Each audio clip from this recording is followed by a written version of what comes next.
Today we're going to do a spicy pork tenderloin, but one of the things I want to talk about, the star of the show, is a way you can elevate your dinner, your meal, and take it up a notch or two, is with a sauce. A very simple sauce. Now don't get scared. This is simple. Welcome to my kitchen, Gigi's Kitchen, where you get to learn all good things about cooking. Home cooking, that is. We're not talking béarnaise and hollandaise. We're just talking a pan sauce. I call it a gravy. I grew up in the South.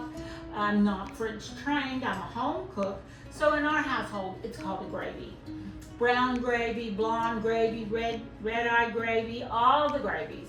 But today we're just going to cook some spicy pork tenderloins. We're going to pan fry them, put them in the oven. When they come out, we're going to make a sauce to go with them, just to take our dinner up a notch or two. Take a few extra minutes and do your sauce. You'll be thankful. So here's our pork tenderloins, unpackaged and rinsed. And I do have a little sharp knife in here somewhere. I'm just going to use one of these itty bitty ones, nothing real big. I just want to take off some of this silver skin. So all you have to do is take it, poke it underneath it like that, and make sure your knife is good and sharp. And then we're just going to slide it kind of at an angle so it's tilted. So I can get that silver skin off of there, which is kind of tough and also makes it draw so it won't cook flat. There's another little piece inside there. I'm not too worried about that. But we have two of these. And so, and you know, they're very lean. So the little bit of fat that's on there, I kind of want to leave it on there. So there's another little piece of that silver skin. Do the same thing with it. There we go. Done and done. And this big piece, you can take it off or you can leave it on. And I'm just going to leave it on. It's the chain part. So, of the muscle. And then again, we have the little one here. So we have two. And like I said, if you need two, that's good. Everybody eats it. It's gone. But I've already got plans for this for leftovers. So, normally when I cook, I always have a little bit of leftovers, and I usually always have a plan for it ahead of time. So I'm not standing in the refrigerator going, oh, what am I going to cook tonight? You've already got it planned out. And the leftovers tomorrow will be turned into a chicken and pork etouffee, which is a one-pan meal. So, and it's a sauce again. Etouffee means smothered in gravy. Smothered in sauce, smothered. So here's one, and here's the other one. I can throw all this away. Now the reason I have my plastic wrap here is because we are going to sprinkle this really, really good with my Cajun seasoning here. Now I make my own Cajun seasoning. I always have, because I always loved Tony C's for years. That was my go-to. But as I got older and I can't eat so much sodium, I had to cut it out. So I started blending my own, which I think is better anyway, because then you get the fancy notes you want. If you want it more garlic forward, then you put more garlic powder. If you want it more onion forward, you put more onion powder. If you want it more spicy, you can add more cayenne. I use New Mexico ground chilies in mine because that's my favorite. And this is still pretty wet. So I'm going to go ahead and grab me some more paper towels here and pat it dry. Now a lot of times when I'm doing this, I want it to stick really well. So there's a couple ways you can do it. You can do it with mustard, rub it down with mustard. I like the Dijion. Sometimes I just do the mayonnaise. And sometimes I do nothing because I just took this out of the package so it is still nice and moist. And so I think we're just going to sprinkle and roll till it's really good and coated. And then I'm going to set it in the refrigerator and just let it sit in there and get dry for about 30 minutes. While I'm prepping everything else, I'll take it out and we'll pan fry it. These cook very quickly. Pan fry it on the brown, sear it, stick it in a very hot oven. Usually I'm at 400. Put it in there, and you're looking at maybe 20 minutes to medium. And I like my pork tenderloins to a medium. So this has, like I said, everything in it you could ever want. When it comes to Cajun, it even smells so good. I did add a little salt. It's got black pepper, white pepper. It's got cayenne pepper. It's got it all. I can put the ingredients in there. And since I probably will use every bit of this, I'm not worried about getting my hands dirty in it, because it'll all be used and then it'll all be remade again. I usually keep a jar ready to go, but when I'm doing bulk like this, or I'm making gumbo or something, I make up a big batch ahead of time and then I have it ready to go. And so now you can see why it's spicy. Now, I can make it even spicier, so my husband loves it when I put the red chili flakes in here. And then you have little bits of red chili flakes stuck to it as well.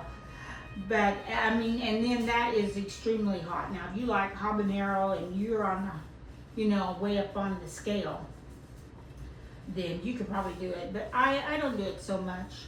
Now our sauce will be a pan sauce. It'll have seasoning from this, if everything goes as planned. You know, and so you're gonna need enough sauce to go with your pork. And then you're going to need enough sauce to go with your potatoes or rice. A lot of times I serve rice with this. You know, in the South we do a lot of rice. And I grew up in Houston, so there you go. So you can see how well coated that is. And there's one more. And usually I can feel the wetness come through. So if I find a really wet spot, or like that's got a little wet crack there, I'll put it in there until I get it good and coated. All right, I think I got a teaspoon left there. Okay, so I think we're ready. The oven just went off, so the oven set at 400 with the convection on, which puts our temperature a little higher, about 425. I'm turning my skillet on here. It's a pretty hot flame. I'm gonna add a little dab of oil in my skillet. Probably all I need. I'll rotate it all around. And then I got this new gadget. Now, I'm not a gadget person, but my friend had one that scans the temperature. So I got this one because I have my other one, the same one. So I have a probe here I can use, or I can scan. So I just push the button and there's a laser there, and then I can hold it like that and telling me my pan is 429 degrees. It's plenty hot. So we're going in with one. And then gonna go in like a little seed. And then I'm gonna go in with the other one. Okay. And then, you know, the oil's all over there, so I'm gonna kind of just roll it around a little bit. Be careful when you do this. You just want to get the oil going. There we go. And we're just going to let that sit. I'm not going to touch it. We're just going to let it sit and get good and brown. And then we're going to flip it over. Then we're going to flip it again. Till almost all sides are nice and brown. It might take a few minutes, so you've got time to work on other things. So while I'm waiting for my tenderloins to brown, I'm going to go ahead and prepare everything I need for my sauce. While that's doing that, I did already cut me a little bit of purple onion here, a really fine dice, probably about a half a cup, as you can see. And you know, with home cooking, a lot of times we just go and do. We don't ever really measure. I don't know if you've ever watched your mom or your grandma, and you're in the kitchen with them, and they're just going. Next thing you know, you've got this fabulous meal. And they say, well, what recipe did you use? And they're like, I don't know, I just do it. And that's just years of experience. As you get better, you'll know what you like. And so we'll use that. I'm gonna flip this. Oh yeah. There we go. Now we have blackened tenderloins. There we go. Crispy, crunchy.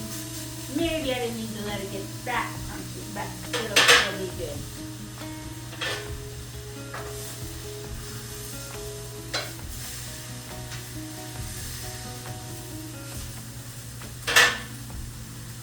it gets too dry, you can always add a dab of oil to it. Tilt my skillet up and rotate the oil around a little bit.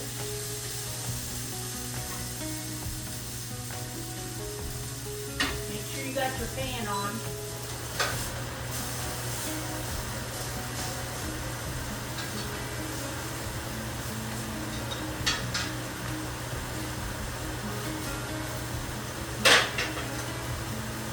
Sometimes things look messier in the process than when you get done. So we're going to be moving along. Now I'm going to fix this slurry here, equal parts. But I want a lot. So I'm going to go with about 2 good tablespoons, half a maybe, and then I'm going to add a cup of cold water. I'm going to whip it all together, and that'll be ready for our gravy. Our slurry, throw in here.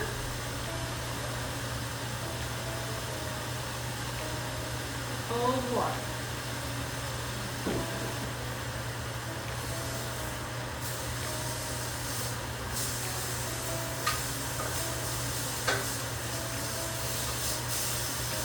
I think these are ready to go in the oven, and I'm going to put them back on this tray, and they're going in.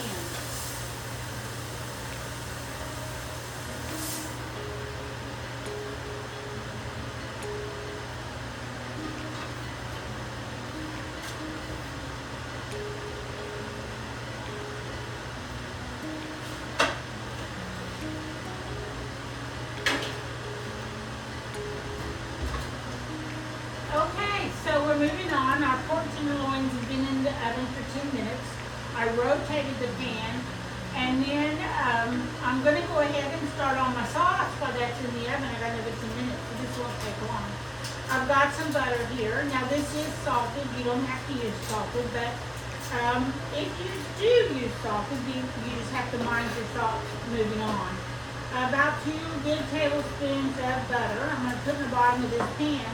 Let it melt down, and we're going to saute up our mirepoix, onions, carrots, and celery. And as you can see, I've probably got about equal parts, and they're all diced about the same.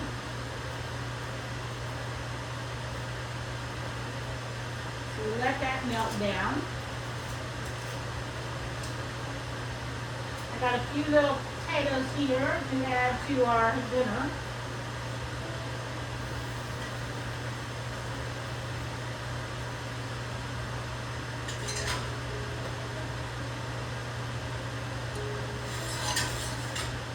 Looking pretty good. So I'm just going to go ahead and throw this in here so it can be softening. Now at the end, you can strain it or not strain it. We don't mind ours to be a little bit chunky, but if you wanted a smooth sauce, you could strain it.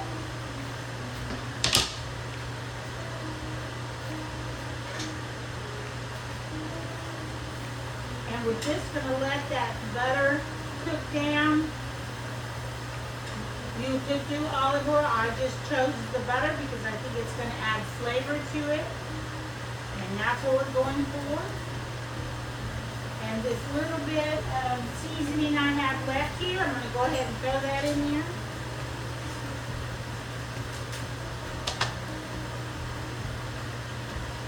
And we're going to stir all this up. And I'll show you another little tip we can do.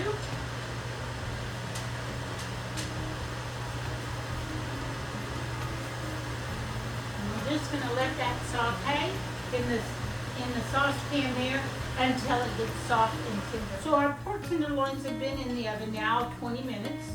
I'm going to go ahead and pull them out and temp them. One thing is that I always keep in my cabinet drawer over here is things, all kinds of little notices, and this is so forth and so on. This is recipes. There's my black recipe. Over here is temps and so forth. So like if you want to have a quick reference, that's a good place to put a little piece of paper where you can see it. But I like to see the pork at 140. That's where I am aiming for. So I'm going to see what it looks like. Oh, looks so good. Yum. Those look really good. Okay, so now I'm going to take my little pearl over here, turn on my thermometer, and I'm just going to go in through the middle here. Woo, we're at 165. I think we're good. Maybe be well done here. So I'm going to let these sit and rest. And they need to sit and rest for a good 10 or 15 minutes. So give us time to finish up our sauce.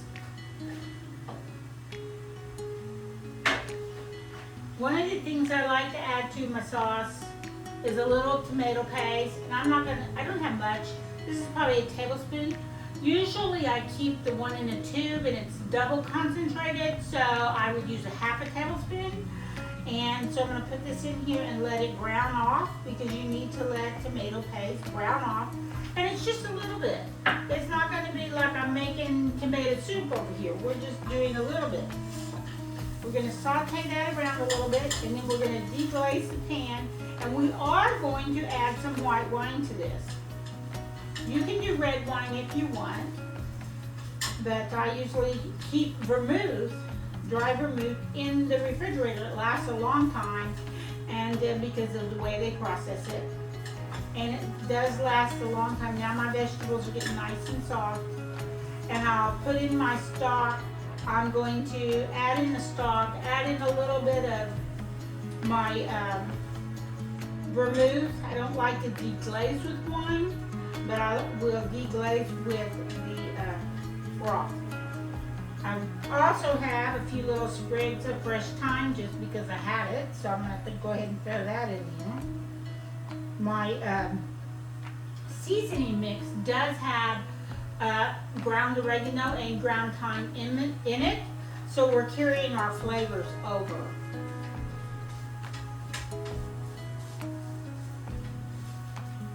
That's looking really good right there.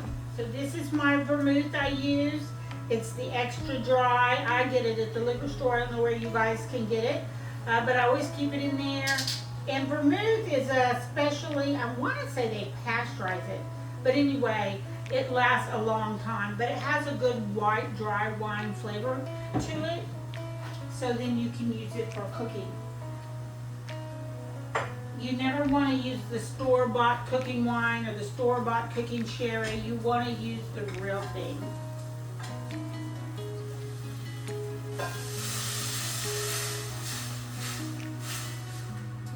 So there, I'm just deglazing my pan. See all that good fond? We've dissolved it, our stock and our, there we go. Good flavors.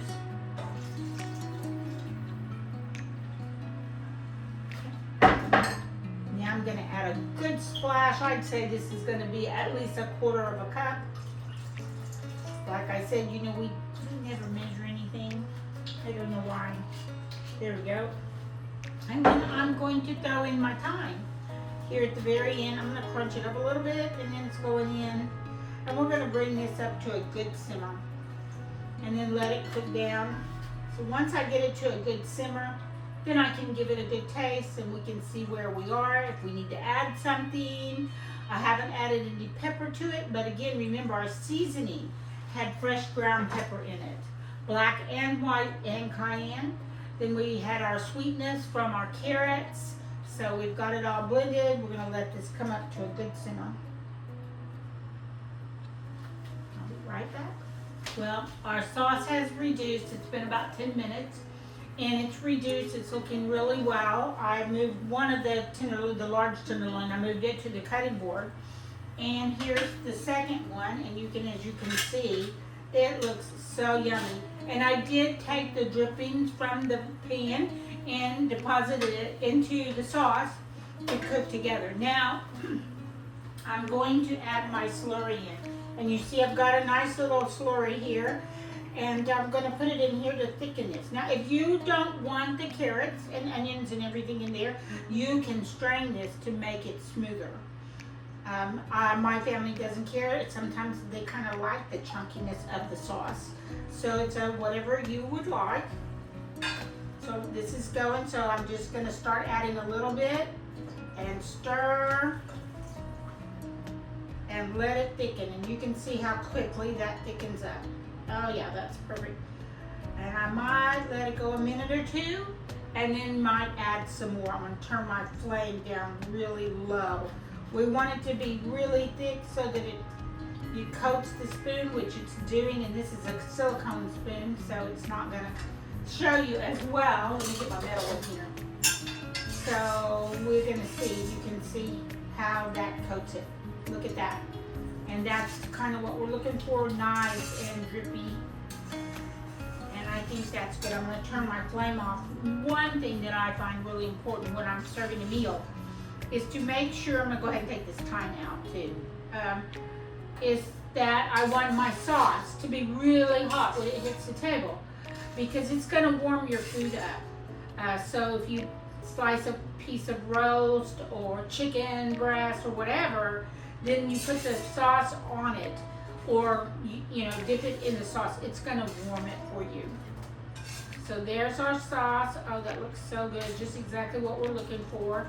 Nice color, nice texture, nice and glossy. Oh, yummy, I can't wait to cut into it. Nice and black and crusty. The Cajun seasoning, there we are. I did dice up some onions I want to garnish with. We've got our sauce right here ready to go too. And that looks so wonderful. So when I slice this, I'm just going to slice it in little medallions. I might go at an angle like that just so I can get a little across the grain. And then put it on the platter. They can serve what they want. So there's the very end. Oh yeah, that looks so good. And I'm doing these in thin slices. You can do them as thick as you want, but this is probably about a 1/2 inch slice. And so my knife is good and sharp, so I can go through and make a nice clean incision, so when I lay it on I can fan it. But look at that beautiful color. And it's had a chance to sit and rest. So I'm just gonna slice the whole thing. Come back and get it.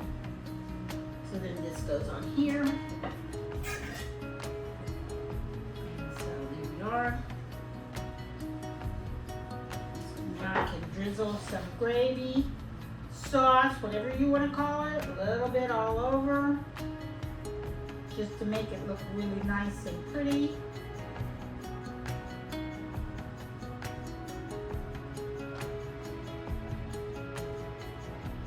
Go. I'm going to sprinkle it with some fresh spring onions, green onions. Just a few little sprinkles across the top, across the potatoes. And then the rest of them I can put in a little dish on the table too. So there we have it.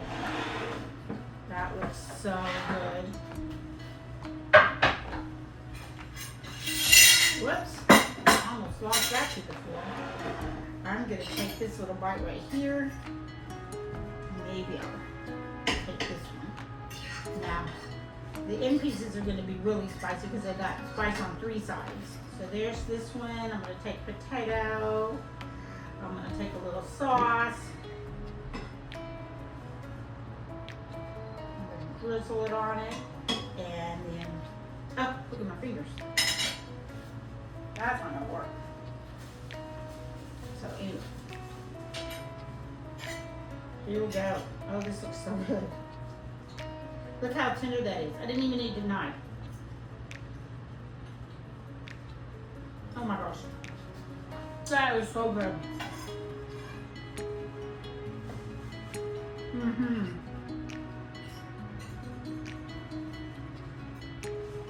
Oh yeah.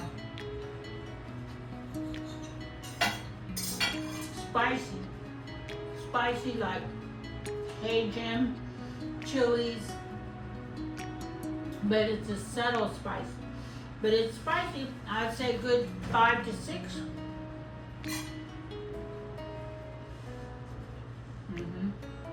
Oh yeah. That sauce is really good. You can add a dab of sour cream to the side if you want, but I don't think it needs it. And so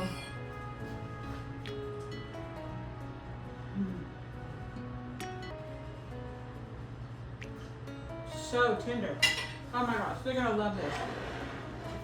Okay, if you want to elevate your dinner, add a sauce. They're so easy to make. Just a little butter, some mirepoix, the Trinity, whatever, saute it up, add your broth. So, try it.